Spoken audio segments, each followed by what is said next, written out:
po si Antonatismo, 13 years old, taga Parañaque City. Si Papa po ay walang permanenteng trabaho. Nanay ko naman po ay nasa bahay lang. Bilang panganay, alam ko po na hindi sapat ang inikita ng magulang ko. Kaya gumawa ko po ako ng paraan para makatulong. Pag madaling araw, gumigising po ako para mag-repack ng gulay. Paggabi naman po, magpa-parking. Minsan, sinubukan ko din po magtinda ng kalamay. Pangarap ko po na makabili ng bahay para po makalis na po kami sa ilalim ng tulay, malapit sa ilog, masikip, at malapit din po sa disgrasya. Okay, Antoinette. Hello, Hello po. anak. Gusto ko lang malaman, ano kaya ang gusto mong kantahin sa semifinals natin? Isang lahi.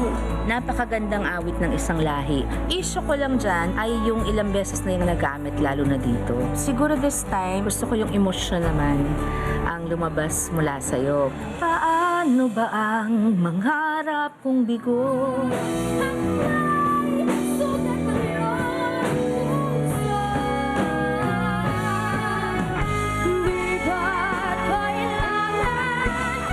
Abot mo ang problema, may sipon ka. Idasal mo lang yan, tsaka ipahinga mo. Very good. Very, very good. Very good.